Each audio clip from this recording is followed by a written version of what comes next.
Okay, so picture this if you can. Months, maybe even years of just obsessive planning, right? Mm-hmm. There's this global buzz building for, well, one of the biggest parties on the planet. Mm-hmm. Hundreds of thousands of people are like literally about to descend on this one spot. And then just bang, days before the gates open, everything just completely changes in an instant. Yeah. Today, we're doing a deep dive into that shocking news, the stuff coming out of the Tomorrowland Festival in Belgium. A big one. Yeah, our mission really is to unpack what happened right after this this major incident that the BBC reported on. We want to understand not just what happened, but what does it mean for the hundreds of thousands of people involved, and maybe even for these huge mega events in general. Right. And the main event, the piece of news we're starting with, it's pretty stunning. Yeah. A fire. It basically engulfed and destroyed the main stage at Tomorrowland. Yeah. Just days, literally days before it was all supposed to kick off.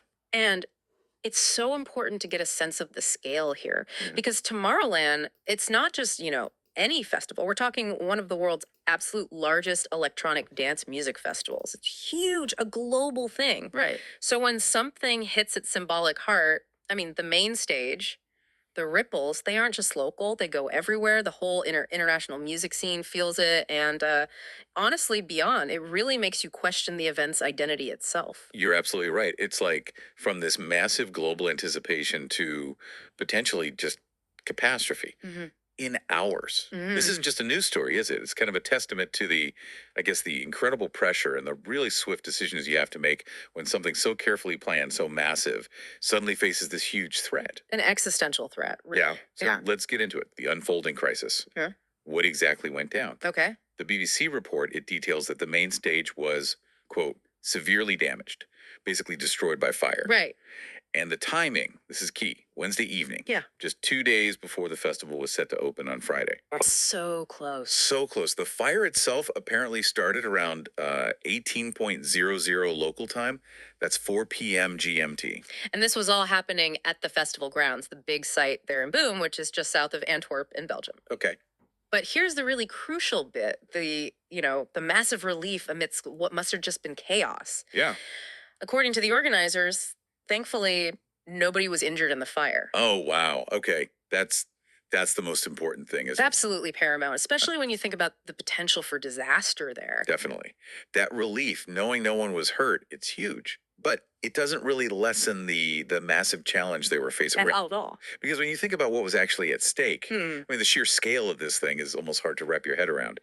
And the report also said the cause of the fire, still unclear. Right. Still investigating. Which just adds another layer of mystery and operational uncertainty for the organizers who had, literally hours to figure out what to do next. Yeah. Now, to really get the logistical and honestly the emotional impact of this, we need to talk about just how big Tomorrowland is. Yeah, the scale is mind-boggling. We are talking about an expected attendance of 400,000 people. 400,000. Over 2 weekends.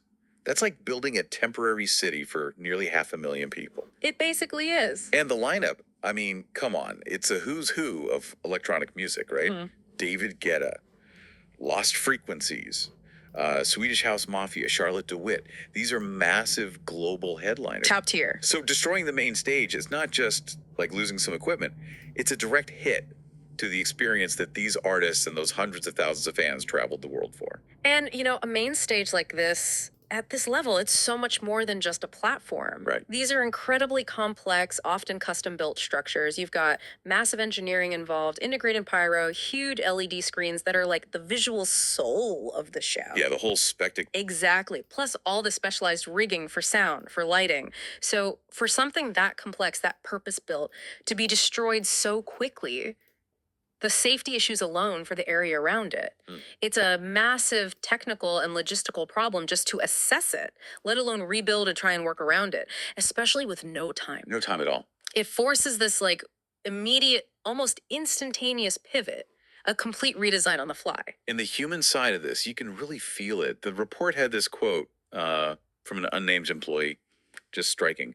They described it as an apocalyptic scene when the fire broke out. Wow. So they heard bangs and saw fire near the stage, a huge amount of fire. Yeah. Can you imagine that panic? It's like something from a disaster movie, but it's your workplace. Yeah. And 4 weeks of your really intense work are just going up in smoke right in front of you. And that same employee, they apparently said, one more day and it would be finished. 4 weeks of work. Gone in half an hour. Oh, devastating. That's not just losing materials, is it? It's like this crushing weight of all that effort just shattered for potentially thousands of people involved in the whole festival ecosystem. Yeah, everyone. Designers, local crew. Vendors, security teams, everyone. It really tells you something about the human investment that goes into building these temporary cities. It really does. And it also raises that important question about, the ripple effects. What happens beyond the festival site itself? Well, yeah, and the report touches on that too. The wider community impact. It mentions firefighters were working flat out to stop the flame spreading. To nearby homes and woods. Exactly. And apparently, some residents nearby actually had to be evacuated. Wow. Okay. So, yeah, it wasn't just contained to the festival grounds. It really spilled over, became a crisis for the whole community there. Right. Boom. Right. But then there's this incredible turnaround, almost like an act of defiance, The festival's resilient. The show must go on. Pretty much. The immediate word from the organizers was they were totally focused on finding solutions for the festival weekend. Okay. And here's the big decision. The festival will go ahead, but, and this is the key thing, without the main stage. Without the main stage. Yeah. Just think about that for a second. The absolute epicenter, the iconic visual, gone. Yet the campsite, which for so many attendees is like the heart of their experience, that's still scheduled to open on Thursday, just as planned. Still going ahead. So what does this incredible resilience actually tell us? Not just about the organizers, maybe, but about the whole nature of these massive global events. It's truly remarkable, isn't it? That decision to push forward despite losing something so catastrophic. It says a lot. About the economics, definitely, about the brand power, and just the sheer dedication involved. Yeah, you have to think about the money side. Oh, absolutely. Canceling an event like Tomorrowland isn't just about, giving ticket refunds. It's a potential multi-million-dollar disaster. Right. You've got contracts with hundreds of artists, thousands of staff, countless vendors. All the travel arrangements. Exactly. For almost 500,000 people coming from all over the world.